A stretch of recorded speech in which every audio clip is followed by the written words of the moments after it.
Assalamualaikum warahmatullahi wabarakatuh. Tangannya gemetar, matanya perih kena gas air mata. Tapi ada satu hal yang tidak ikut gemetar, kameranya. Hari Buruh harusnya jadi hari paling keras suara para pekerja didengar. Tapi tahun itu, di Jakarta, di tengah lautan orang yang datang bawa tuntutan, bawa harapan, ada yang datang bawa sesuatu yang lain. Sinta 28 tahun, buruh garmen 3 tahun, sudah hafal betul rasanya berdiri di jalan sambil teriak sampai tenggorokan kering. Tapi hari itu, ia tidak hanya teriak, ia merekam. Dan yang terekam di kameranya bukan momen perjuangan, bukan momen solidaritas, sesuatu yang jauh lebih berbahaya dari itu. Wajah di video itu bukan wajah aktivis, bukan wajah buruh. Sinta mengenalinya, dan begitu ia sadar dari mana ia kenal wajah itu, segalanya berubah. Bukan hanya untuk dirinya, untuk semua orang yang hari itu ikut berjalan. Tonton sampai habis, karena ini bukan soal satu hari, ini soal siapa yang sebenarnya paling takut pada suara buruh. Dan subscribe, karena cerita seperti ini tidak akan kamu temukan di tempat lain. Sinta tidak tahu bahwa video yang akan ia rekam 3 minggu lagi akan ditonton 3 juta orang dalam 12 jam. Yang ia tahu pagi itu hanya satu hal. Mesin jahitnya nomor 7 lagi macet, dan pengawas shift tidak akan mau dengar alasan apapun soal target yang tidak tercapai. Ia sudah kerja di sini 3 tahun. Ia hafal setiap bunyi mesin yang mau rusak, setiap ekspresi pengawas yang mau marah, dan setiap celah di dinding pabrik yang kalau anginnya pas bisa bikin ruangan sedikit lebih dingin. 3 tahun adalah waktu yang cukup untuk tahu segalanya tentang tempat itu, kecuali satu, kapan semuanya akan berubah. Jam 5:30 pagi, gang di belakang pasar Cilincing sudah ramai dengan suara sendal jepit dan mesin motor yang susah di starter. Sinta keluar dari kosnya sambil nyamperin warung Bulastri, pesan teh manis dan gorengan 3 biji. Makan 1 di sana, bungkus 2 buat nanti. Bulastri sudah hafal, tidak perlu bilang. Sambil nunggu kembalian, Sinta buka grup WhatsApp Serikat. Ada 47 pesan yang masuk semalam, kebanyakan soal teknis persiapan aksi Hari Buruh. Ia scroll sebentar, lalu masukkan HP ke saku. Ada yang mengganjal di pikirannya sejak semalam, tapi ia belum bisa namakan apa. Grup WhatsApp itu namanya Suara Buruh Bersatu. Ada 312 anggota, tapi yang aktif bicara tidak sampai 30 orang. Sisanya hanya baca. Sinta termasuk yang baca, tapi tidak seperti yang lain, ia juga simpan. Setiap pesan penting ia screenshot, setiap keputusan rapat ia catat di notes HP-nya dengan tanggal dan nama yang bicara. Kebiasaan itu dimulai setelah SP2 3 tahun lalu, ketika ia sadar bahwa kata-kata yang tidak punya bukti bisa diputar kemana saja. Sejak itu, Sinta percaya pada satu hal, yang kuat bukan yang paling keras suaranya, tapi yang paling rapi arsipnya. Pabrik tempat Sinta kerja punya 400-an karyawan, tapi yang ikut serikat tidak sampai 100 orang. Bukan karena yang lain tidak mau, tapi karena ada yang bilang ke mereka, dengan cara yang tidak pernah bisa dibuktikan, bahwa ikut serikat bisa bikin kontrak tidak diperpanjang. Tidak ada yang pernah bilang itu secara langsung, tidak pernah ada memo, tidak pernah ada peringatan resmi. Tapi entah bagaimana, setiap kali ada karyawan baru yang mulai kelihatan tertarik bergabung, selalu ada teman dekat mereka yang tiba-tiba dapat kabar baik, promosi kecil, atau perpindahan shift yang lebih enak. Sinta sudah lihat pola itu 4 kali, mungkin lebih.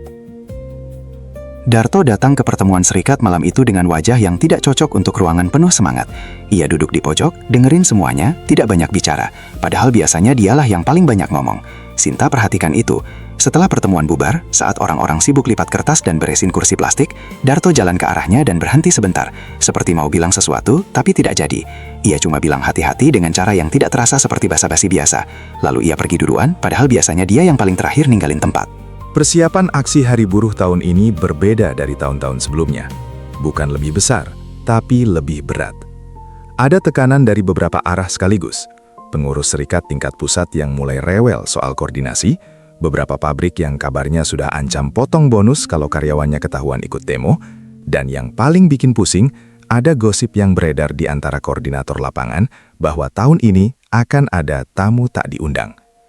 Sinta tidak tahu gosip itu datangnya dari mana, tapi ia perhatikan bahwa setiap kali topik itu muncul, ada yang cepat-cepat ganti pembahasan. Yolan pertama kali kontak Sinta 3 minggu sebelum Hari Buruh, lewat DM Instagram, bukan WhatsApp. Ia bilang lagi bikin dokumenter soal gerakan buruh, mau wawancara beberapa orang yang sudah lama aktif di lapangan. Sinta hampir tidak balas.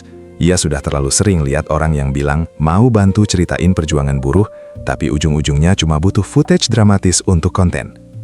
Tapi ada satu hal yang bikin Sinta ragu untuk langsung tolak.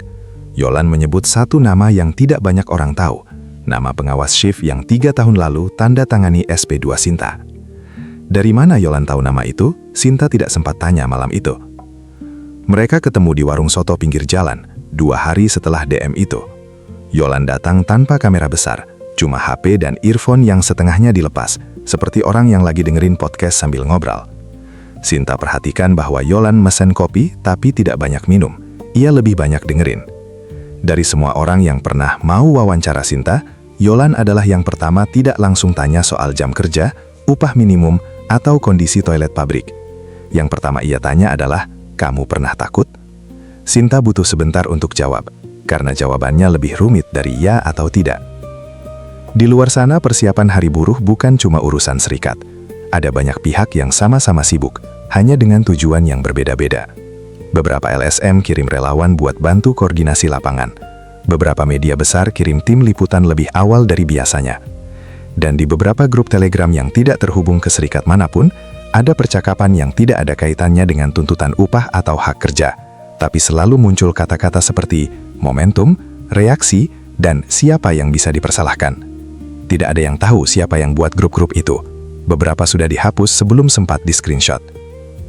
Bagas tidak pernah hadir di satu pun demonstrasi, tapi ia selalu tahu hasilnya lebih cepat dari yang lain. Di kantor, ia dikenal sebagai orang yang paham situasi lapangan, padahal ia tidak pernah turun ke lapangan itu. Rekan kerjanya anggap itu karena ia rajin baca berita. Atasannya anggap itu karena ia punya jaringan yang luas. Hanya satu orang yang pernah bertanya dari mana tepatnya informasi itu datang. Dan orang itu sudah tidak bekerja di sana lagi sejak 6 bulan lalu, dengan pesangon yang cukup besar dan perjanjian yang tidak boleh dibicarakan ke siapapun. Seminggu sebelum hari buruh, Darto panggil Sinta ke warung kopi dekat stasiun, bukan ke sekretariat serikat, bukan lewat grup. Pesan WhatsApp-nya cuma bilang, mau ngobrol sebentar, jangan cerita ke siapa-siapa dulu. Sinta datang. Darto duduk di meja sudut, sudah pesan 2 kopi sebelum Sinta sampai. Padahal Darto tahu Sinta tidak minum kopi. Itu hal kecil, tapi cukup untuk bilang bahwa pikirannya sedang tidak di sini. Ia dorong satu amplop tipis ke arah Sinta. Bukan amplop berisi uang, tapi berisi 3 lembar foto yang dicetak dari HP.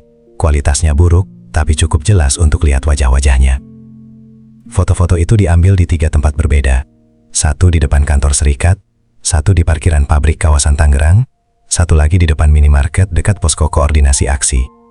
Yang ada di foto bukan orang-orang yang dikenal Sinta dari serikat, tapi mereka muncul di 3 lokasi yang berbeda itu dalam waktu kurang dari 2 minggu. Darto bilang ia tidak tahu mereka siapa, tapi seseorang yang ia percaya minta ia hati-hati. Sinta tanya dari siapa fotonya. Darto jawab dengan cara yang bikin Sinta tidak bertanya lagi. Ia lipat tangannya ke dada dan tatap kopinya yang sudah dingin. Sinta bawa foto-foto itu pulang. Malam itu ia duduk di lantai kosnya. Kasur satu-satunya dipakai buat naruh baju yang belum dilipat, dan perhatikan ketiga foto itu bergantian. Wajah di foto pertama tidak asing, tapi ia tidak bisa langsung ingat dari mana. Rasanya seperti wajah yang pernah lewat, bukan wajah yang pernah tinggal. Ia foto ulang ketiga gambar itu pakai HP-nya, simpan di folder yang ia beri nama tanggal saja, tanpa keterangan. Lalu ia taruh amplop itu di bawah kasur. Di tempat yang sama ia taruh surat SP2-nya 3 tahun lalu. Yolan kirim pesan malam itu juga. Tidak tahu soal amplop, tidak tahu soal pertemuan di warung kopi. Ia cuma bilang sudah dapat informasi bahwa ada kelompok yang berencana memanaskan suasana di hari aksi. Dan ia sedang coba verifikasi dari beberapa sumber. Ia tanya apakah Sinta mau bantu rekam footage dari dalam kerumunan buruh. Bukan untuk media manapun, tapi untuk dokumentasi pribadi yang bisa jadi bukti kalau sesuatu terjadi. Sinta baca pesan itu 3 kali. Lalu ia buka foto-foto dari amplop Darto yang ia simpan di HP-nya. Sesuatu mulai nyambung, tapi belum cukup untuk dikasih nama. Keesokan harinya di pabrik, shift siang, Sinta perhatikan sesuatu yang tidak pernah ia perhatikan sebelumnya. Berapa banyak kamera yang ada di sekitar area produksi. Bukan kamera CCTV milik pabrik, itu sudah ia hafal posisinya. Tapi cara orang-orang tertentu pegang HP mereka. Ada satu orang dari divisi administrasi yang 2 kali berdiri di sudut ruang makan sambil kelihatannya scroll-scroll HP. tapi lensanya menghadap ke arah yang salah untuk sekedar baca layar. Mungkin Sinta terlalu paranoid. Atau mungkin ia sudah terlalu lama belajar memperhatikan hal-hal kecil yang orang lain anggap tidak penting. 3 hari sebelum hari buruh, ada pertemuan koordinasi terakhir. Ruangannya penuh, lebih dari biasanya. Beberapa wajah baru masuk sebagai perwakilan dari serikat afiliasi daerah. Tidak ada yang salah dengan itu, secara teknis. Tapi Sinta perhatikan bahwa wajah-wajah baru itu duduk di posisi yang strategis, dekat pintu, dekat meja koordinator, dan satu di dekat papan yang ada peta rute demonstrasi. Ia lirik Darto. Darto sudah lihat juga. Matanya bergerak sedikit ke kanan, ke arah yang sama. Mereka tidak perlu ngomong apa-apa. Kadang satu tatapan sudah cukup untuk bilang, kita lihat hal yang sama. Malam sebelum hari buruh, Sinta tidak bisa tidur. Bukan karena excited, tapi karena ada sesuatu yang berat di dadanya, yang tidak bisa ia turunkan dengan tidur. Ia keluarkan amplop dari bawah kasur, lihat lagi foto-foto itu. Lalu ia buka HP-nya, scroll galeri, dan berhenti di satu foto yang ia ambil diam-diam di pertemuan 3 hari lalu. Satu wajah baru yang duduk dekat pintu. Wajah itu bukan di foto Darto. Tapi ada sesuatu yang familiar, bukan dari serikat, bukan dari pabrik, bukan dari pertemuan manapun yang pernah ia hadiri. Dari mana, ia belum bisa ingat, tapi otaknya tidak mau berhenti mencoba. Pagi hari buruh, alarm berbunyi jam 4.30. Sinta sudah bangun sebelum alarm itu nyala. Ia sudah siap, baju hitam polos, sendal gunung, HP penuh baterai, powerbank di tas, dan satu hal lagi yang ia tambahkan malam itu. Ia pasang mode video langsung ke tombol samping HP-nya, supaya bisa rekam tanpa perlu buka kunci layar dulu. Kebiasaan itu ia dapat dari Yolan, yang mengajarinya 2 minggu lalu sambil bilang, kamu tidak pernah tahu kapan kamu butuh 1 detik lebih cepat dari yang lain. Sinta waktu itu ketawa kecil, pagi ini ia tidak ketawa. Di luar, gang sudah mulai bergerak. Suara sendal, suara motor, suara plastik resek yang isinya bekal masing-masing. Beberapa orang pakai ikat kepala merah, beberapa pakai rompi serikat warna oranye. Sinta tidak pakai keduanya. Ia pilih tidak mencolok. Di titik kumpul, ia lihat Darto sudah ada, ngobrol dengan 2 koordinator lain sambil matanya terus bergerak ke sekeliling. Ada kerumunan yang berkembang cepat. Mayoritas wajah-wajah itu ia kenal. Buruh pabrik, pedagang kaki lima yang ikut solidaritas, mahasiswa yang datang bukan untuk foto. Tapi di pinggir-pinggir kerumunan, ada wajah yang ia tidak bisa langsung kategorikan, dan mereka semua pakai baju hitam. Kerumunan mulai berjalan. Sinta ikut di tengah, bukan di depan, bukan di belakang. HP-nya sudah di tangan, volume dimatikan, mode video siap. Udara kecil itu berat dan basah, langit putih seperti mau hujan tapi tidak jadi. Dari kejauhan, sudah terdengar suara Toa dan yel-yel dari kelompok lain yang bergabung dari arah berbeda. Ini hari paling ramai yang pernah Sinta ikut, lebih besar dari tahun lalu, lebih besar dari 2 tahun lalu. Dan di antara semua suara itu, di antara semua baju hitam yang bergerak ke arah yang sama, Sinta akhirnya ingat dari mana ia kenal wajah di foto terakhirnya. Wajah itu bukan dari serikat manapun. Wajah itu ada di foto profil LinkedIn yang pernah ia lihat 2 tahun lalu, di halaman perusahaan yang paling keras menolak revisi upah minimum. Sinta tidak berhenti jalan. Ia tidak bisa. Arus kerumunan tidak memberi ruang untuk berdiri diam, apalagi untuk berbalik. Yang ia lakukan hanya satu. Perhatikan wajah itu dari jarak aman, dan rekam tanpa kelihatan sedang merekam. Wajah itu ada di barisan kiri, sekitar 8 meter dari posisinya. Baju hitam, celana hitam, tidak ada atribut serikat apapun. Tapi bergeraknya terlalu tenang untuk seseorang yang baru pertama kali ikut demonstrasi sebesar ini. Tangan kirinya ada di saku. Tangan kanannya pegang HP. Tapi bukan untuk rekam kerumunan. Ia ketik sesuatu. Sinta tidak bisa lihat layarnya. Tapi ia bisa lihat bahwa setelah kirim pesan itu, pria itu tidak lihat ke depan. Ia lirik ke kanan, ke arah trotoar. Di trotoar kanan, ada beberapa orang yang berdiri. Bukan ikut berjalan, bukan juga penonton biasa. Mereka tidak pegang spanduk, tidak pakai ikat kepala. Tidak punya ekspresi yang cocok untuk orang yang sedang menyaksikan sesuatu yang bersejarah. Mereka cuma berdiri. Dan setelah pria itu lirik ke sana, salah satu dari mereka angguk. Anggukan kecil yang kalau tidak sengaja diperhatikan, mudah sekali dikira batuk atau sekadar gerak kepala. Sinta sudah arahkan HP-nya ke sana sebelum anggukan itu selesai. Ia tidak tahu apakah kameranya cukup tangkap dari jarak itu. Tapi jempolnya sudah tekan rekam. Darto ada di barisan depan. Posisinya sebagai koordinator lapangan memang di sana. Pegang megafon dan jaga ritme yel-yel supaya tidak buyar. Tapi dari tadi Sinta perhatikan bahwa setiap beberapa menit, Darto menoleh ke belakang. Bukan untuk hitung massa, bukan untuk cek spanduk. Ia menoleh dengan cara orang yang sedang menunggu sesuatu yang ia harap tidak terjadi. Sinta mau kirim pesan ke Darto. Tapi di tengah kerumunan sebesar ini, HP di tangan Darto lebih banyak dipakai untuk koordinasi lapangan. Pesannya akan tenggelam. Ia simpan dulu apa yang ia tahu, dan terus jalan.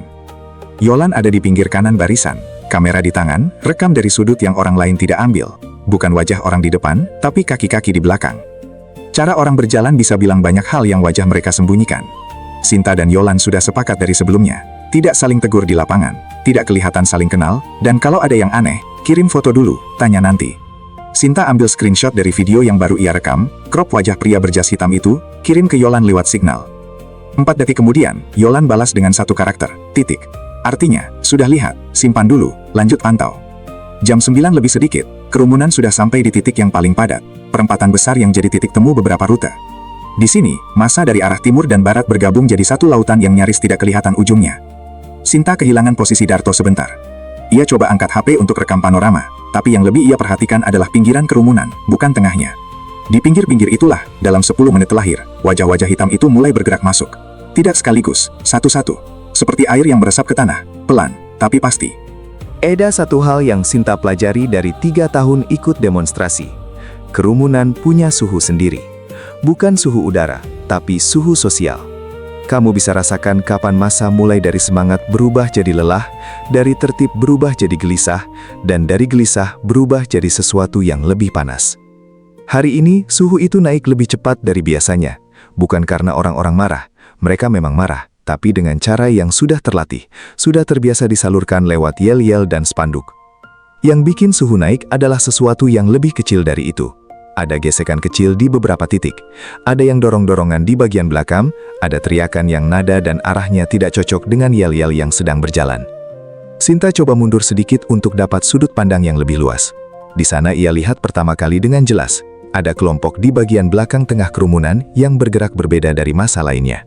Mereka tidak ikut yel-yel, mereka bergerak ke samping, bukan ke depan, seperti sedang cari posisi, bukan ikut berjalan. Semuanya baju hitam polos, sebagian pakai masker yang nutup separuh wajah, bukan masker medis biasa, tapi yang lebih tebal, jenis yang biasa dipakai untuk motor. Sinta sudah rekam selama 30 detik sebelum ia sadar bahwa jantungnya berdegup lebih kencang dari biasanya, bukan karena takut, tapi karena ia mulai mengerti apa yang sedang ia lihat.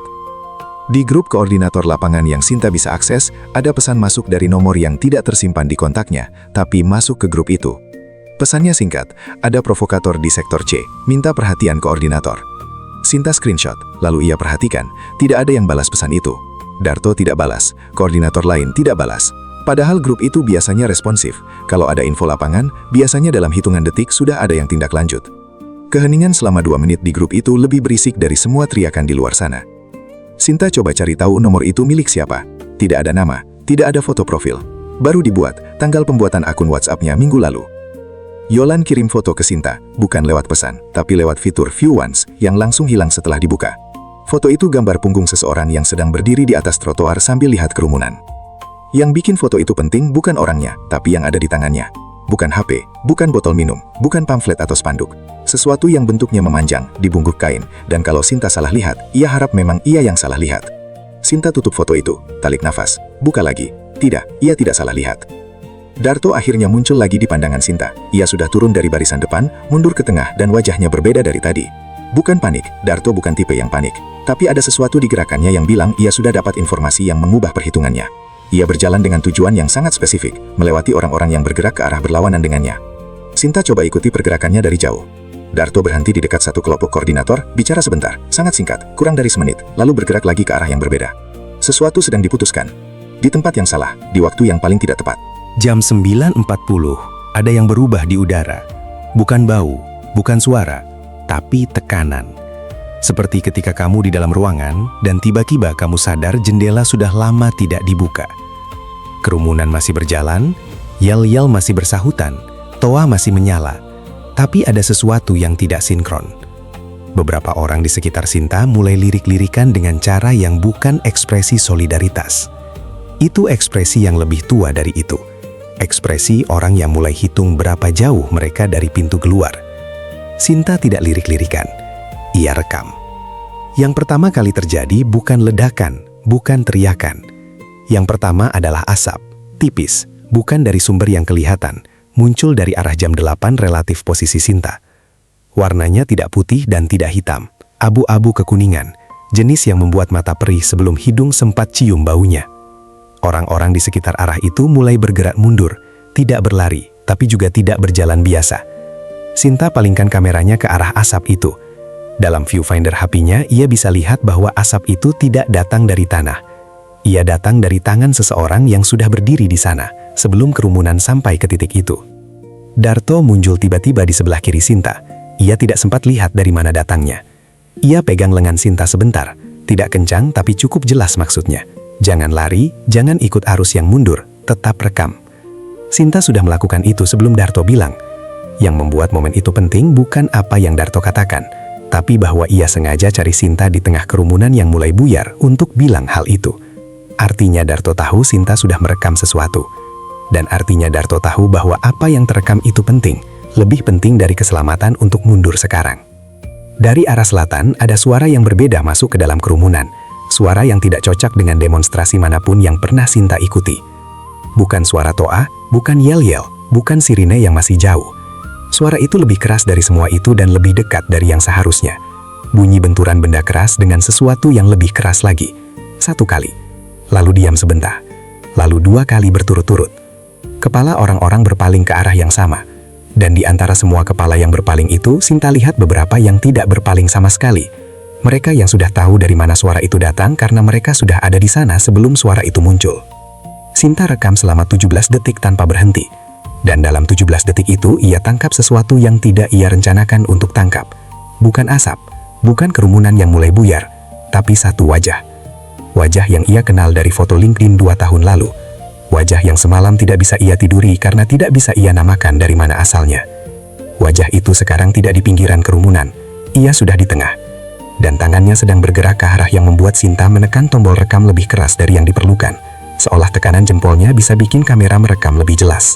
Molotov pertama tidak meledak keras seperti di film. Suaranya lebih seperti kaca pecah, kering dan tajam. Diikuti api kecil yang tiba-tiba ada di tempat yang tadi tidak ada api. Tapi efeknya tidak kecil. Dalam 3 detik, radius 10 meter dari titik itu berubah total. Orang berlari, ada yang jatuh, ada yang teriak bukan karena terluka tapi karena terkejut. Dan ada yang tidak berlari sama sekali karena mereka tidak tahu ke arah mana yang aman. Sinta tidak berlari. Ia mundur 2 langkah untuk dapat sudut yang lebih luas dan ia terus rekam. Tangannya gemetaran, tapi lensanya tidak goyang. Di dalam video yang Sinta rekam, ada 7 detik yang kemudian akan ditonton jutaan kali dan di-pause pada frame yang sama berulang-ulang. 7 detik itu menangkap asap yang mulai tebal, orang-orang yang berlari ke semua arah, dan di sisi kanan frame, seseorang yang bergerak berlawanan dengan semua orang lain. Bukan berlari menjauh, berlari mendekat ke arah titik api. Dengan sesuatu di tangan yang bentuknya sudah Sinta kenal dari foto yang Yolan kirim tadi. Wajahnya setengah tertutup, tapi hanya setengah. Dan setengah yang tidak tertutup itu cukup. Gas air mata datang dari arah yang tidak Sinta duga, bukan dari depan, dari mana aparat biasanya membentuk barisan, tapi dari samping kiri. Artinya ada yang sudah bersiap di sana sebelum kerusuhan pecah, sudah ada di posisi, sudah tahu titik mana yang akan panas. Sinta hasakan matanya mulai perih. Ia tarik kerah bajunya untuk tutupi hidung dan mulai bergerak ke arah dinding. Bukan lari, tapi bergerak dengan tujuan. Ada tembok toko yang sudah tutup di sebelah kanannya. Di balik tembok itu ada gang sempit. Di gang sempit itu setidaknya ia bisa berdiri dan tidak ikut terseret arus manusia yang sekarang sudah tidak punya arah. Di balik tembok itu, Sinta buka video yang baru ia rekam. Mata masih perih, napas masih pendek-pendek, tapi tangannya sudah langsung buka galeri. Ia putar dari awal cepat sampai ia temukan frame yang ia cari. Ia pause, ia zoom. Resolusinya tidak sempurna, tapi cukup. Lebih dari cukup. Wajah itu ada di sana, setengah terbuka, di antara asap dan orang-orang yang berlarian. Dan di bawah kerah baju hitamnya yang sedikit tertarik saat ia berlari, ada sesuatu yang tidak pernah ia tutupi, karena tidak pernah berpikir akan ada yang rekam dari sudut itu. Tanda pengenal perusahaan yang masih tergantung di lehernya, belum sempat dilepas, dengan logo yang Sinta kenal terlalu baik untuk bisa pura-pura tidak kenal. Suara di luar tembok itu masih kacau, sirine, teriakan, suara langkah kaki yang tidak punya ritme. Sinta duduk di lantai gang sempit itu, punggung nempel ke tembok, mata masih berair karena gas. HP-nya masih di tangan, video itu masih di-pause di frame yang sama. Ia tatap wajah di layarnya itu lama, lebih lama dari yang perlu, lebih lama dari yang aman. Karena ia baru menyadari satu hal yang membuat segalanya lebih berat dari yang sudah terlanjur berat. Tanda pengenal itu bukan dari sembarang perusahaan. Logo itu adalah logo perusahaan induk dari pabrik tempatnya bekerja selama 3 tahun. Dan itu berarti, orang yang ada di dalam videonya bukan orang asing. Ia adalah atasan dari atasannya. Di gang sempit itu, Sinta masih duduk di lantai dengan punggung menempel tembok dan HP di tangan. Persis seperti di akhir episode sebelumnya, tapi sekarang ada sesuatu yang bergeser di dalam dadanya. Bukan panik. Panik adalah sesuatu yang datang dan pergi. Yang ini berbeda, lebih berat, lebih diam, seperti sesuatu yang baru saja menemukan tempat duduknya yang permanen di antara tulang-tulang rusuknya. Di luar gang, suara sirine sudah lebih banyak dari suara manusia. Gas air mata masih menyebar. Ia bisa rasakan dari cara matanya tidak mau berhenti berair, meski sudah tidak kena langsung. Ia hitung berapa lama video itu. 4 menit 23 detik. Cukup panjang untuk tidak bisa dibilang kebetulan. Cukup jelas untuk tidak bisa disangkal. Yolan kirim 3 pesan berturut-turut di Signal, semua dalam rentang 2 menit. Pertama, kamu di mana? Kedua, jangan upload dulu apapun. Ketiga, kalau kamu punya yang aku pikir kamu punya, kita perlu bicara sebelum kamu tekan apapun. Sinta baca ketiga pesan itu, lalu masukkan HP ke saku. Bukan karena tidak mau balas, tapi karena ia perlu 1 menit untuk duduk dengan apa yang ia tahu, sebelum membaginya ke siapapun, bahkan ke orang yang ia percaya. Ada tahap dalam setiap keputusan besar di mana kamu masih bisa bilang tidak, masih bisa pura-pura tidak lihat, masih bisa pilih pulang dan tidur dan besok pagi anggap hari ini tidak terjadi. Sinta tahu ia sedang ada di tahap itu, dan ia tahu itu tidak akan berlangsung lama. Ia keluarkan HP lagi, buka galeri, buka video itu, putar dari awal. Bukan loncat ke frame yang ia tahu, tapi dari awal, detik pertama, ketika kamera masih goyang dan kerumunan masih utuh. Ia perhatikan hal-hal yang tadi tidak sempat ia perhatikan karena terlalu sibuk bertahan. Ada pola dalam kekacauan itu. Orang-orang berpakaian hitam yang masuk dari pinggiran.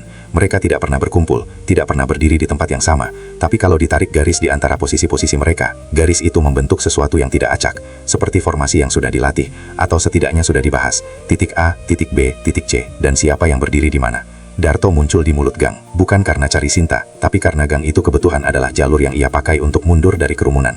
Tapi begitu lihat Sinta di sana, ia berhenti. Mereka tatap-tatapan sebentar dengan cara dua orang yang sama-sama baru saja menyaksikan sesuatu yang besar, dan belum punya kata yang cukup untuk itu. Darto duduk di sebelah Sinta, di lantai, punggung ke tembok yang sama, kaki selonjoran. Ia tidak tanya apa yang Sinta rekam. Sinta tidak tanya apa yang Darto tahu. Ada hal-hal yang lebih efisien disampaikan bukan lewat pertanyaan. Darto keluarkan rokoknya. Ia tidak merokok di dalam ruangan, tidak merokok dekat orang yang tidak suka asap, dan selalu minta izin sebelum nyalain. Tapi kali ini ia cuma pegang rokoknya tanpa nyalain, diputar-putar di antara jari-jarinya. Kebiasaan tangan yang muncul ketika kepalanya sedang kerja keras.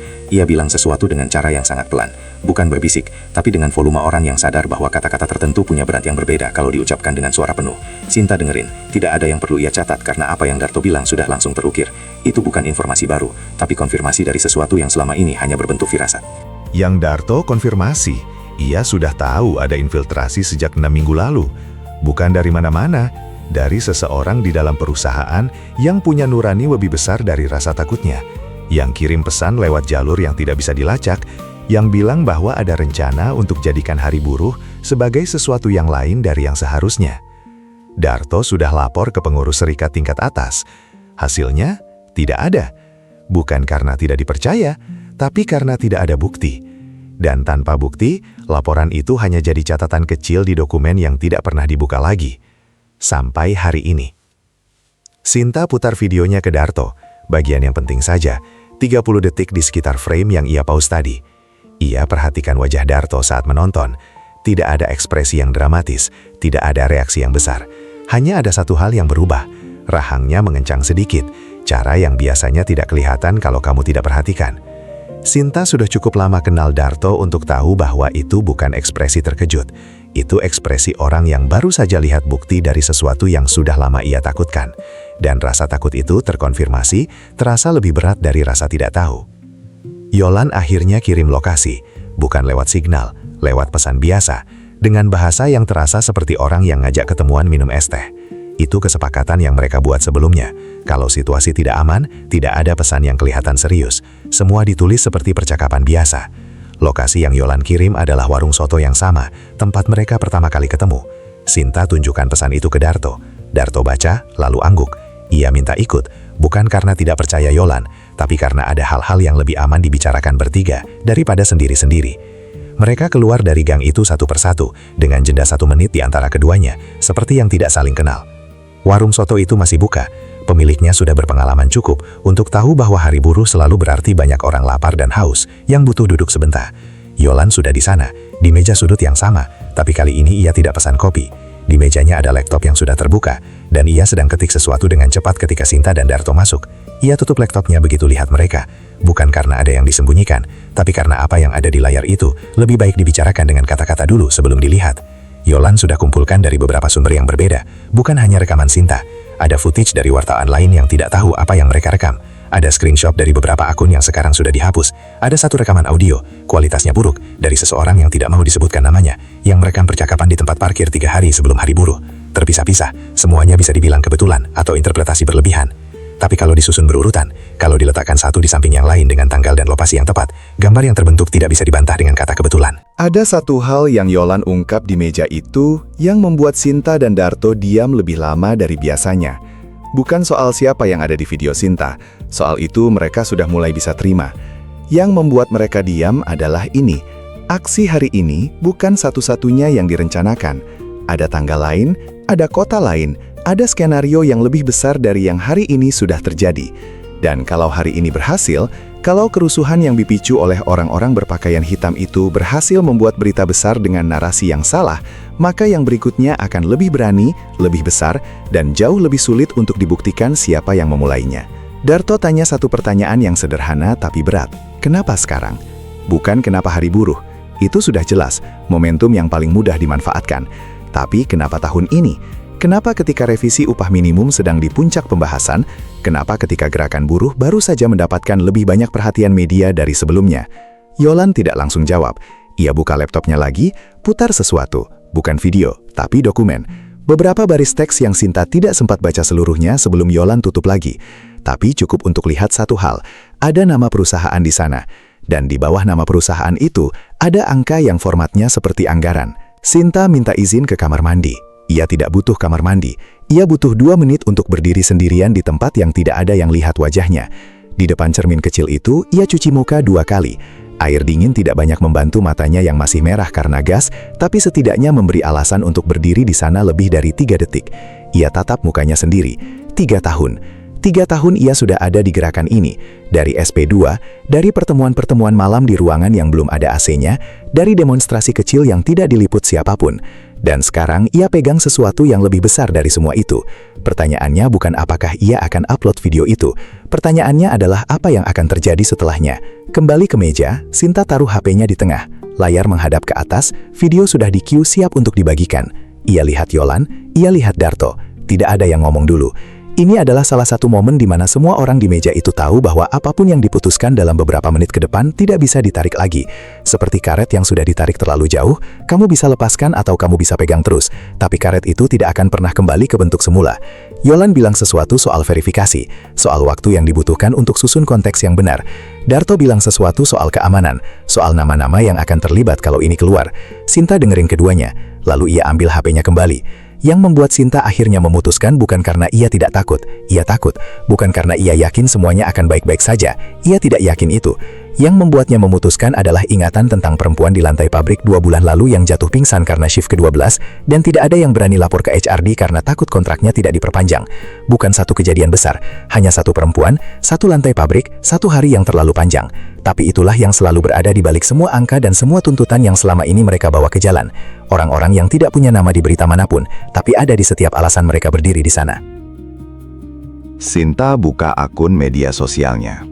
Bukan yang biasa ia pakai untuk hal-hal pribadi, tapi akun yang selama setahun ini ia bangun khusus untuk dokumentasi gerakan buruh. 23.000 pengikut. Tidak besar, tapi orangnya nyata dan tahu konteks. Ia ketik caption. Bukan panjang, tidak ada penjelasan berlebihan. Hanya tanggal, lokasi, dan satu kalimat yang bilang, ini bukan buruh yang memulai ini. Lalu ia tempel video itu. 4 menit 23 detik. Utuh, tidak dipotong, tidak diedit, tidak ada teks tambahan yang mengarahkan interpretasi. Ia biarkan gambarnya bicara sendiri. Jempolnya berhenti sebentar di atas tombol post. Yolan dan Darto lihat Sinta dari seberang meja itu. Tidak ada yang bilang apa-apa. Tidak ada yang coba hentikan.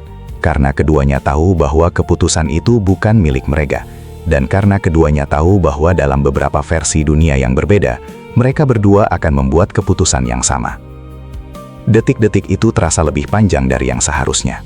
Di luar warung, hari buruh masih berlangsung. Di tempat-tempat lain, di kota-kota lain, dengan orang-orang yang belum tahu apa yang baru saja terjadi di Jakarta. Sinta tarik napas. 1 napas penuh.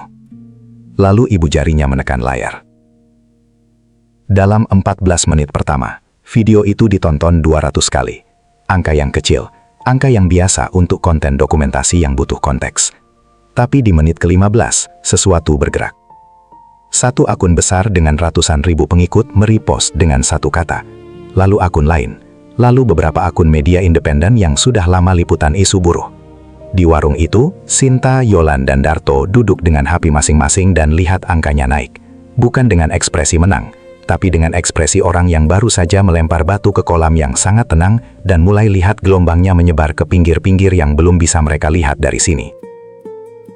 1 jam setelah upload, HP Sinta mulai terima pesan dari nomor-nomor yang tidak ia kenal. Bukan ancaman, bukan juga dukungan. Kebanyakan pertanyaan. Apakah ini asli? Apakah sudah verifikasi? Siapa orang di video itu? Dari perusahaan mana? Sinta tidak balas satupun. Yang ia perhatikan justru adalah sesuatu yang berbeda. Di antara notifikasi yang terus datang itu, ada satu pesan dari nomor yang tersimpan di kontaknya. Nomor yang ia tidak harapkan aktif hari ini. Nomor yang selama ini cuma ada di HP-nya sebagai pengingat bahwa ada orang di dalam sistem yang kadang mau bicara jujur. Pesannya hanya 5 kata. 5 kata yang membuat Sinta memanggil Yolan dengan cara yang membuat Darto pun mendongak dari HP-nya. 5 kata itu. Hapus sekarang, mereka sudah tahu. Sinta baca pesan itu 2 kali. Lalu ia lihat layarnya sendiri. Video itu sudah ditonton 417.000 kali. Sudah terlambat untuk dihapus. Bukan karena tidak bisa dihapus dari akunnya, tapi karena dalam 417.000 penonton itu, sudah ada ratusan yang unduh, screenshot, repost ke platform lain, dan kirim lewat WhatsApp ke grup-grup yang tidak pernah bisa ia jangkau. Karet itu sudah lepas, sudah tidak ada bentuk semula yang bisa kembali. Dan di tempat yang tidak jauh dari warung itu, di dalam mobil yang parkir di sudut jalan yang sama tempat Bagas lalu parkir motornya, seseorang sedang menelpon dengan nada yang terlalu tenang untuk situasi yang sedang terlalu tidak tenang. Orang itu belum tahu bahwa Sinta sudah simpan semua chat mereka sejak 3 bulan lalu, termasuk satu percakapan yang tidak pernah dimaksudkan untuk dilihat siapapun selain mereka berdua. Malam hari buruh, Sinta kembali ke kosnya bukan dengan ojek online. Ia naik angkot 2 kali dan jalan kaki sisanya, rute yang lebih panjang dari biasanya. Rute yang ia pilih bukan karena hemat ongkos, tapi karena butuh waktu untuk sampai di tempat yang ia tahu posisinya. Video itu sekarang sudah ditonton lebih dari 2 juta kali. Angka itu terasa tidak nyata, seperti angka di laporan keuangan yang kamu baca, tapi tidak bisa kamu bayangkan bentuk fisiknya. Di dalam angkot yang penuh dan berbau bensin, dengan lampu yang satu kedap-kedip, Sinta perhatikan bahwa tangannya masih sedikit gemetaran. Bukan karena takut, karena adrenalin belum turun dan tubuhnya belum dapat kabar bahwa bagian yang paling berbahaya mungkin belum dimulai. Yolan tidak pulang malam itu. Ia kerja dari warung kopi yang buka 24 jam di kawasan Menteng, laptop, 3 gelas kopi, dan koneksi internet yang cukup stabil untuk upload. Ia sedang susun konteks yang benar sebelum orang lain susun konteks yang salah. Karena dalam situasi seperti ini, narasi pertama yang kuat cenderung jadi narasi yang paling bertahan, bukan narasi yang paling benar. Ia hubungi 4 sumber berbeda lewat jalur yang berbeda-beda, verifikasi silang setiap detail, dan setiap kali ada yang tidak bisa dikonfirmasi, ia coret dari draftnya tanpa menyesal. Ini bukan soal kecepatan, ini soal tidak memberi celah untuk dibantah dengan hal-hal kecil yang tidak akurat. Bagas tidak ada di kantornya keesokan harinya. Rekan kerjanya bilang ia cuti mendadak. Alasannya urusan keluarga, disampaikan lewat pesan singkat ke atasan langsung, tidak ada detail lebih lanjut. Kursinya kosong, mejanya rapi seperti biasa, dan komputernya sudah dikunci dengan cara yang agak berbeda dari biasanya. Layarnya dihadapkan ke dinding, bukan ke tengah ruangan seperti sehari-hari. Tidak ada yang aneh dengan semua itu secara terpisah, tapi seorang staf administrasi yang duduk di seberangnya, perempuan yang sudah 10 tahun di perusahaan itu dan sudah hafal semua pola orang-orangnya, perhatikan satu hal. Tanaman kaktus kecil di sudut meja Bagas sudah tidak ada. Ia tidak pernah lihat Bagas bawa tanaman itu pulang sebelumnya. Di media sosial, video Sinta bergerak dengan cara yang tidak linier. Ada yang repost dengan konteks yang tepat, ada yang potong bagian tertentu dan tambahkan narasi yang berbeda. Ada akun-akun yang muncul mendadak, baru dibuat, foto profil blur, tapi komentarnya cepat dan seragam dalam cara yang aneh, yang bilang bahwa video itu hasil editan, bahwa orang di frame itu bukan siapa yang diklaim, bahwa ini adalah konspirasi dari kelompok tertentu untuk menjatuhkan dunia usaha. Sinta baca semua komentar itu bukan untuk emosi, tapi untuk pelajari polanya, karena pola serangan terhadap sebuah informasi sering bilang lebih banyak soal siapa yang takut daripada apakah informasinya benar. 2 hari setelah hari buruh, ada wartawan dari media besar yang hubungi Sinta, bukan lewat DM, tapi lewat nomor HP-nya yang ia tidak pernah publish dimanapun. Ia tanya bagaimana wartawan itu dapat nomornya.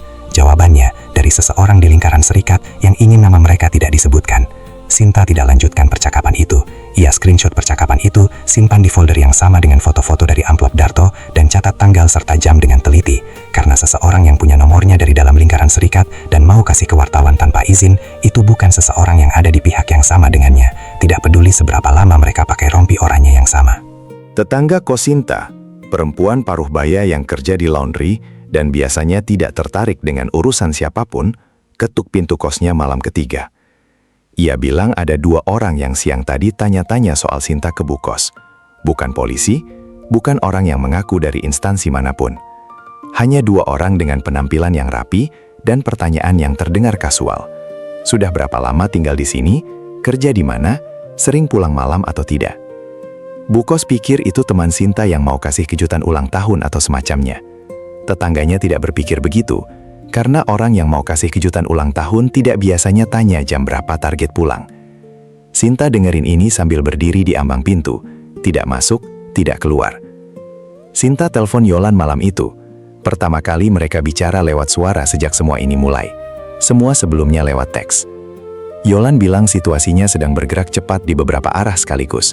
Ada pengacara yang mau bantu pro bono, ada lembaga pers yang minta akses ke material originalnya, ada juga, dan ini yang Yolan bilang dengan nada paling pelan, ada kabar bahwa seseorang di dalam perusahaan yang logonya ada di tanda pengenal itu sedang konsultasi ke tim hukum mereka soal kemungkinan tuntutan pencemaran nama baik. Sinta tidak tanya tuntutan itu akan ke siapa, karena hanya ada 1 orang yang nama dan akunnya tertera di postingan itu. Darto dapat tekanan dari arah yang berbeda. Pengurus serikat tingkat atas, yang sama yang dulu tidak tindak lanjuti laporannya 6 minggu lalu, sekarang minta ia hadir di pertemuan darurat. Pesannya disampaikan dengan bahasa yang formal dan dingin, sangat berbeda dari cara komunikasi internal serikat biasanya. Darto cerita ke Sinta lewat pesan singkat.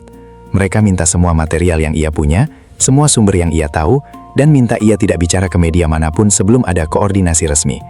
Darto ketik 1 kalimat tambahan di bawah itu, lalu ia hapus sebelum kirim. Tapi Sinta sudah sempat baca sebentar di notifikasi sebelum pesan itu hilang, dan kalimat itu cukup untuk bilang bahwa Darto pun sudah tidak yakin kemana sebenarnya ia bisa percaya sepenuhnya. Hari keempat, nama perusahaan yang ada di tanda pengenal video itu akhirnya disebut secara eksplisit oleh beberapa media, bukan yang besar, tapi yang sudah punya rekam jejak liputan isu ketenaga kerjaan. Perusahaan itu keluarkan pernyataan resmi. Mereka membantah keterlibatan, menyebut video itu belum terverifikasi, dan bilang bahwa karyawan mereka tidak pernah dikirim ke lokasi manapun pada tanggal tersebut. Pernyataan itu diakhiri dengan kalimat yang terasa terlalu terstruktur untuk situasi yang mereka klaim tidak mereka ketahui apa-apanya, bahwa mereka mendukung proses hukum yang objektif dan transparan. Sinta baca pernyataan itu 2 kali, lalu simpan screenshotnya.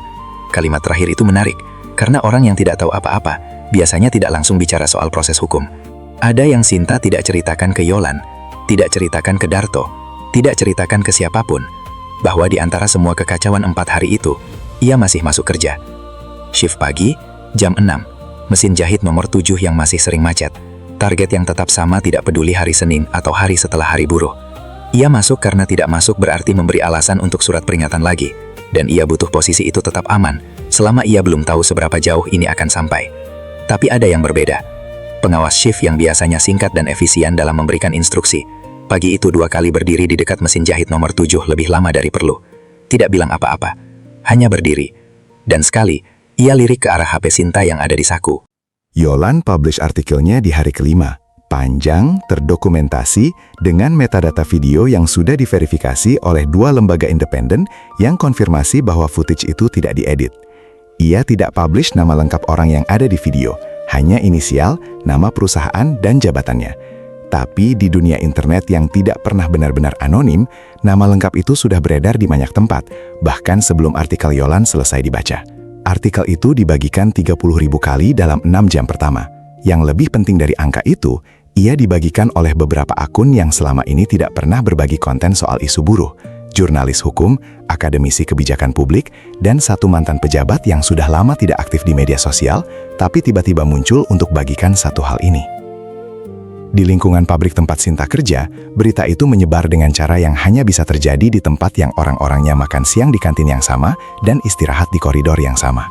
Tidak ada yang konfrontasi langsung, tidak ada yang tanya Sinta apakah itu dia yang upload, tidak ada yang bilang sesuatu yang bisa dijadikan saksi. Tapi ada pergeseran kecil yang hanya bisa dirasakan oleh orang yang sudah cukup lama di tempat yang sama. Cara beberapa orang memberi ruang ketika Sinta lewat, cara yang berbeda dari biasanya, bukan menjauh karena tidak suka, tapi memberi ruang seperti orang memberi ruang kepada seseorang yang mereka tidak yakin seberapa panas yang sedang ia bawa. Di warung Bu Lastri, pagi hari ke-6, Sinta pesan seperti biasa, teh manis dan gorengan 3 biji. Bu Lastri taruh pesanannya tanpa banyak bicara, tapi sebelum Sinta pergi, ia tahan tangannya sebentar. Cara yang dilakukan orang tua kepada orang yang lebih muda ketika mereka ingin bilang sesuatu yang tidak bisa mereka susun dalam kalimat yang rapi. Bu Lastri tidak bilang hati-hati, tidak bilang bangga, tidak bilang semangat. Ia cuma pegang tangan Sinta sebentar, lalu lepas, lalu balik ke kompornya.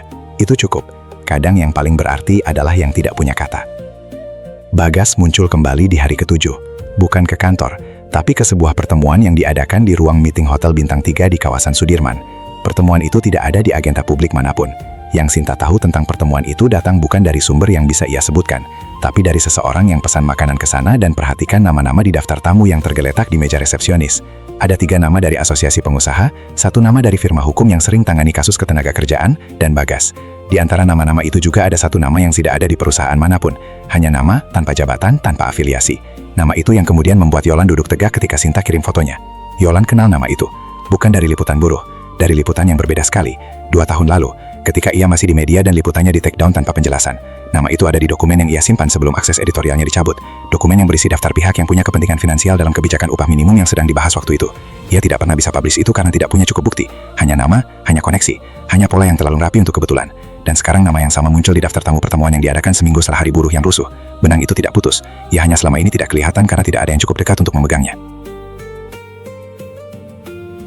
Sinta menerima surat dari HR di pabriknya di hari yang sama. Bukan surat peringatan, bukan surat pemutusan, surat panggilan untuk klarifikasi. Bahasanya netral dan profesional, minta Sinta hadir untuk diskusi terkait aktivitas di luar jam kerja yang berpotensi berdampak pada citra perusahaan. Tidak ada tuduhan eksplisit, tidak ada ancaman eksplisit, hanya undangan untuk hadir di ruang HRD hari Jumat jam 9 pagi. Sinta lipat surat itu, masukkan ke tas, dan sore harinya scan surat itu dan kirim ke 2 orang, Yolan, dan pengacara yang 2 hari lalu Yolan bilang bersedia bantu pro bono.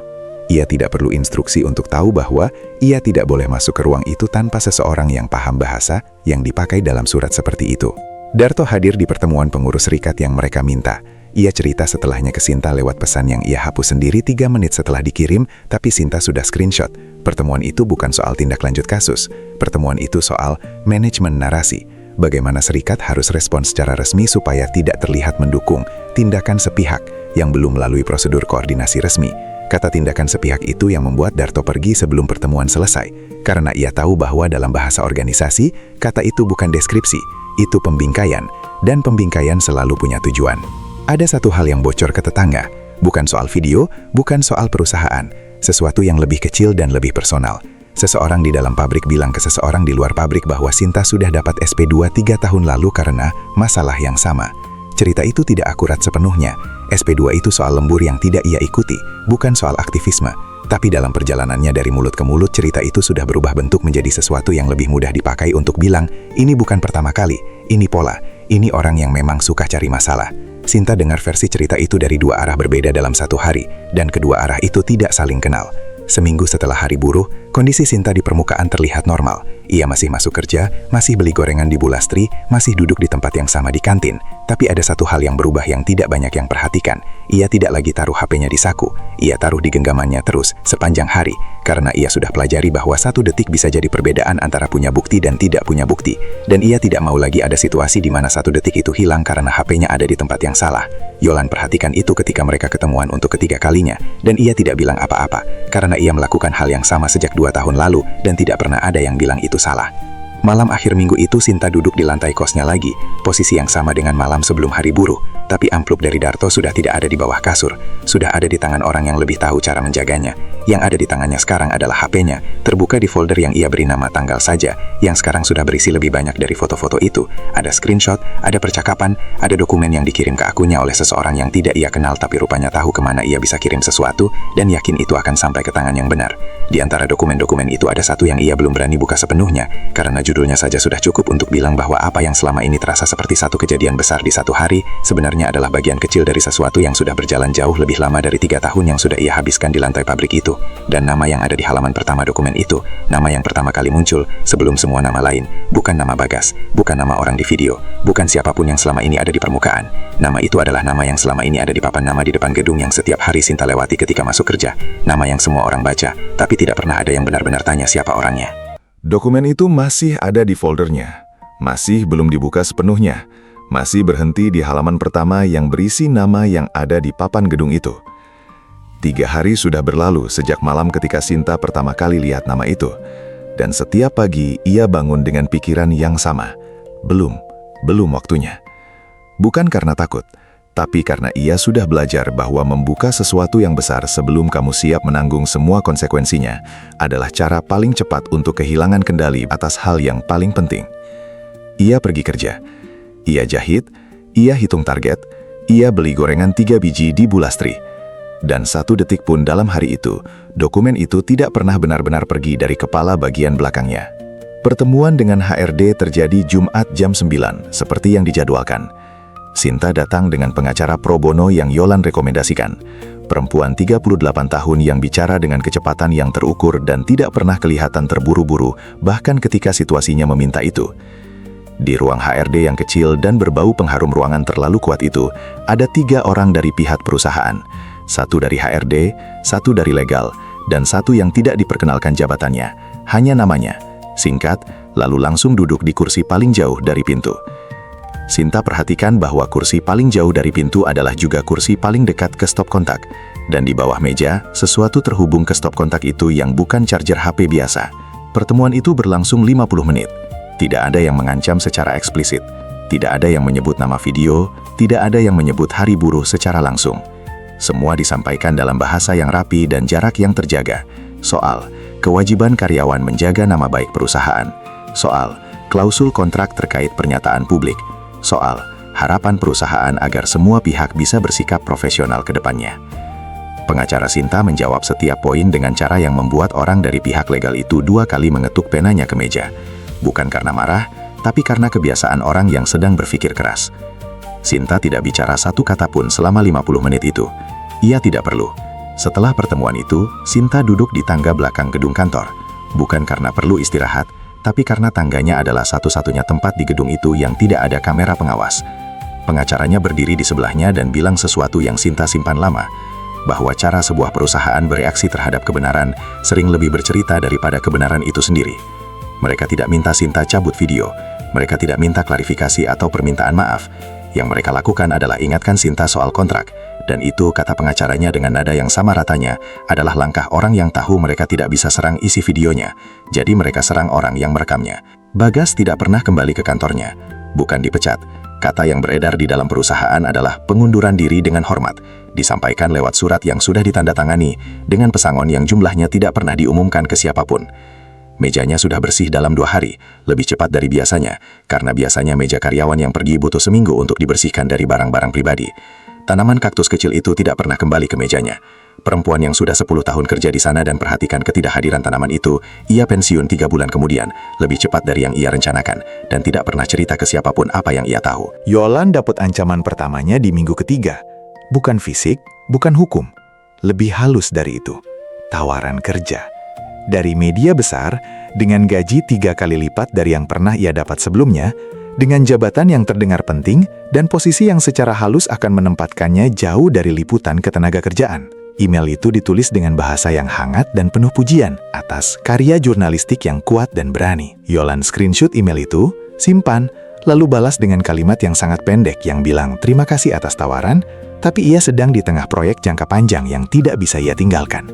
Ia tidak sebut proyek itu apa. Tapi ia dan Sinta, keduanya tahu. Darto keluar dari serikat. Bukan dipecat.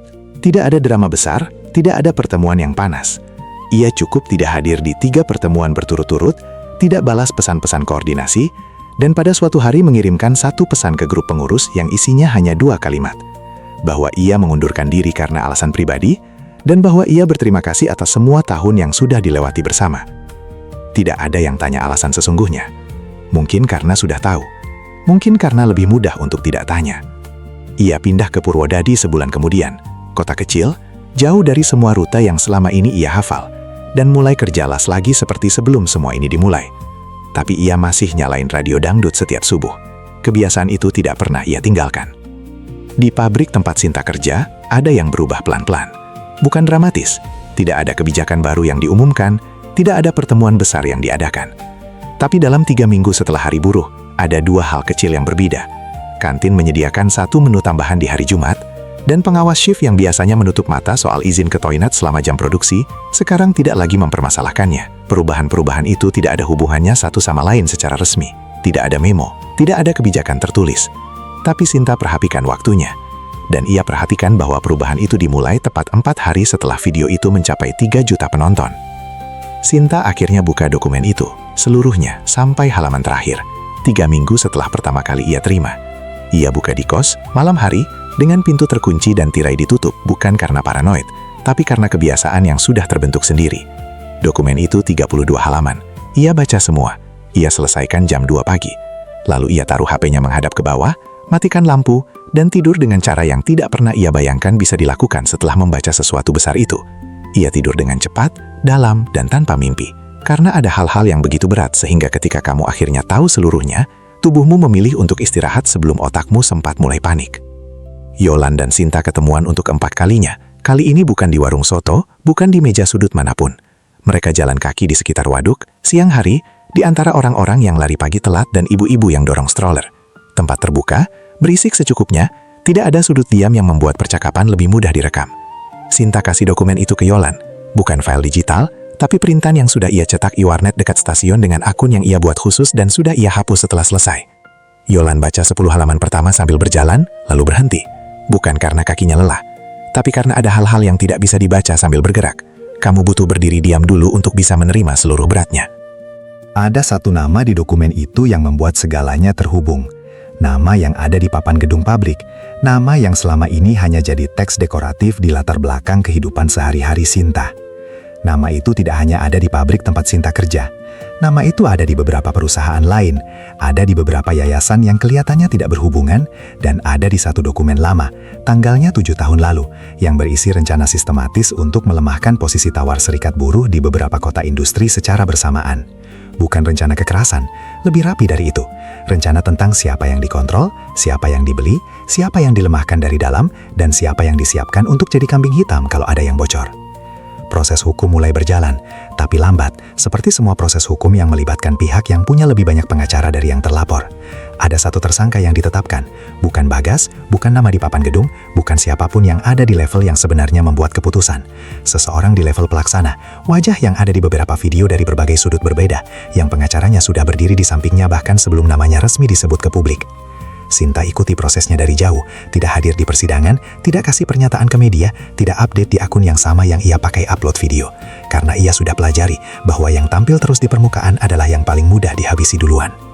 Di Serikat, ada kekosongan setelah Darto pergi. Bukan kekosongan jabatan, tapi kekosongan jenis lain. Jenis yang tidak bisa diisi dengan orang baru atau rapat tambahan. Ada beberapa koordinator muda yang coba ambil alih ritme yang dulu Darto jaga. Semangat mereka tidak kurang, pengetahuan mereka tidak buruk. Tapi ada satu hal yang beda. Mereka belum pernah duduk di lantai gang sempit sambil pegang rokok yang tidak dinyalakan dan tatap kopi yang sudah dingin sambil memutuskan apakah akan bilang apa yang mereka tahu atau tidak. Pengalaman itu tidak bisa dipindahkan lewat briefing atau dokumen. Ia hanya bisa diwariskan lewat waktu, dan waktu itu belum ada. 3 bulan setelah hari buruh, Sinta masih kerja di pabrik yang sama. Mesin jahit nomor 7 sudah diganti, bukan karena ada yang peduli dengan keluhannya, tapi karena memang sudah di luar batas usia mesin. Pengawas shift yang dulu tanda tangani SP2-nya sudah pindah ke divisi lain. Promosi kecil, jabatan yang sedikit lebih tinggi, di gedung yang berbeda. Mereka tidak pernah berhadapan lagi secara langsung setelah itu. Sinta tidak tahu apakah perpindahan itu kebetulan atau bukan. Ia sudah terlalu lelah untuk memisahkan kebetulan dari yang bukan di lingkungan yang terlalu sering membuat keduanya terlihat sama. Yolan tidak pernah publish dokumen 32 halaman itu, bukan karena takut, bukan karena tidak cukup bukti, tapi karena ada satu hal yang pengacaranya bilang dengan sangat jelas. Dokumen itu bisa jadi senjata, tapi hanya kalau digunakan di waktu yang tepat, dan dengan cara yang tidak memberi celah untuk dimentahkan secara prosedural. Jadi dokumen itu disimpan, di tempat yang lebih dari satu orang tahu, dengan lebih dari satu salinan, di lebih dari satu lokasi, bukan disembunyikan, hanya disimpan dengan cara yang membuat ia tidak bisa hilang sebelum waktunya tiba. Yolan bilang ke Sinta, ada perbedaan antara informasi yang ditekan dan informasi yang menunggu. Yang pertama bisa mati, yang kedua tidak. Ada satu hal kecil yang terjadi di bulan ketiga yang tidak ada di berita manapun dan tidak ada yang hubungkan ke hari buruh itu. Di sebuah rapat asosiasi pengusaha garmen, tertutup, tidak ada liputan, Ada satu poin agenda yang tidak ada di undangan resmi, tapi dibahas cukup lama, tentang kemungkinan revisi mekanisme konsultasi upah minimum yang lebih melibatkan semua pihak secara konstruktif. Tidak ada keputusan yang keluar dari rapat itu. Tidak ada perubahan kebijakan yang bisa langsung dilacak. Tapi seseorang yang ada di ruangan itu dan kemudian cerita ke orang yang cerita ke Yolan, yang kemudian bilang ke Sinta, bahwa nada ruangan itu berbeda dari biasanya. Lebih hati-hati, lebih sadar bahwa ada kamera di tangan orang yang mereka tidak bisa prediksi lagi. Sinta tidak pernah jadi terkenal, dalam artian yang biasanya orang maksud dengan kata itu. Akunnya tidak meledak, ia tidak diundang ke acara talk show, tidak ada media besar yang profil dirinya dengan foto yang bagus dan kutipan yang inspiratif. Yang terjadi berbeda. Namanya beredar di kalangan tertentu, kalangan yang kecil tapi spesifik, kalangan orang-orang yang kerja di isu yang sama dari sudut yang berbeda-beda. Pengacara buruh, peneliti kebijakan, jurnalis investigasi yang proyeknya panjang dan jarang punya nama di byline. Mereka tahu siapa Sinta, dan Sinta mulai tahu siapa mereka. Jaringan itu tidak punya nama resmi, tidak punya sekretariat, tidak punya rompi oranye. Tapi ia ada. Bulastri naik harga gorengannya 2 minggu setelah hari buruh. Bukan karena mau, tapi karena minyak goreng dan tepungnya naik. Sinta masih beli 3 biji setiap pagi. Masih makan 1 di sana, bungkus 2. Gorengan yang dibungkus itu kadang masih ada sampai besok pagi. Kebiasaan lama yang tidak berubah meski segalanya di sekitarnya sudah bergerak. Ada kenyamanan dalam hal-hal yang tidak berubah ketika terlalu banyak yang berubah sekaligus. Dan ada kelelahan jenis tertentu yang hanya bisa disembuhkan oleh hal-hal yang sangat biasa. Teh manis dari gelas yang sudah retak di pinggirannya, gorengan yang agak layu karena sudah 2 jam di plastik, dan penjual yang tidak perlu kamu ceritakan apa-apa karena ia sudah tahu cukup hanya dari melihat kamu datang. Sinta tidak tahu bagaimana akhir dari semua ini, dan akhir mungkin bukan kata yang tepat untuk sesuatu yang belum berhenti bergerak. Proses hukumnya masih berjalan di jalurnya yang lambat. Dokumen 32 halaman itu masih menunggu di tempat yang lebih dari 1 orang tahu. Yolan masih kerja, masih backup video 3 kali sebelum hapus apapun. Darto masih di Purwodadi, masih nyalain radio dangdut setiap subuh. Dan di pabrik, di lantai yang sama, di antara mesin-mesin yang sudah hafal bunyi masing-masing, masih ada perempuan yang masuk shift 12 jam dan tidak berani lapor ke HRD karena takut kontraknya tidak diperpanjang. Itu yang belum berubah. Itu yang selalu jadi alasan. Sebelum video, sebelum hari buruh, sebelum semua nama dan semua dokumen. Orang-orang yang tidak punya nama di berita manapun tapi ada di setiap langkah yang pernah Sinta ambil. Malam itu, malam biasa, bukan malam peringatan apapun, 3 bulan lebih setelah semuanya, Sinta duduk di lantai kosnya lagi. Bukan karena ada yang ia pikirkan, justru kepalanya, untuk pertama kalinya dalam waktu yang lama, tidak sedang memproses apa-apa yang besar. Ia cuma duduk. HP-nya ada di sampingnya, layar mati. Gorengan sisa tadi pagi masih di plastik, sudah dingin, sudah pasti layu. Ia makan 1, lalu ia ambil HP-nya, bukan untuk cek notifikasi, bukan untuk buka dokumen atau screenshot atau folder yang diberi nama tanggal. Ia buka kamera, mode video, tombol samping, 1 detik lebih cepat dari yang lain. Ia arahkan ke dinding kosnya yang putih kusam, ke noda yang sudah lama di sudut kanan atas, ke langit-langit yang capnya mulai mengelupas. Ia rekam 3 detik, lalu berhenti. Ia tidak tahu untuk apa rekaman itu. Tapi ia simpan, seperti semua yang lain, karena kamu tidak pernah tahu kapan 3 detik itu jadi satu-satunya bukti dari sesuatu yang belum terjadi. Videonya sudah ditonton jutaan kali. Nama-nama sudah beredar. Proses hukum sudah berjalan. Pelan, seperti biasanya. Tapi Sinta masih di pabrik yang sama.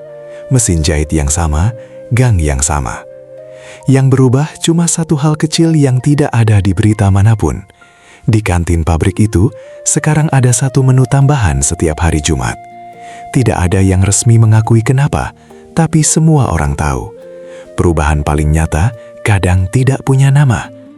Darto masih di Purwodadi, Yolan masih kerja, dan di suatu tempat yang tidak bisa disebutkan, dokumen 32 halaman itu masih menunggu waktunya. Kalau cerita ini bikin kamu diam sejenak, tinggalkan komentar 1 kata yang paling kamu rasakan setelah nonton ini. Like kalau kamu rasa cerita ini perlu lebih banyak orang dengar. Dan subscribe, karena masih banyak cerita yang belum selesai diceritakan. Wassalamualaikum warahmatullahi wabarakatuh.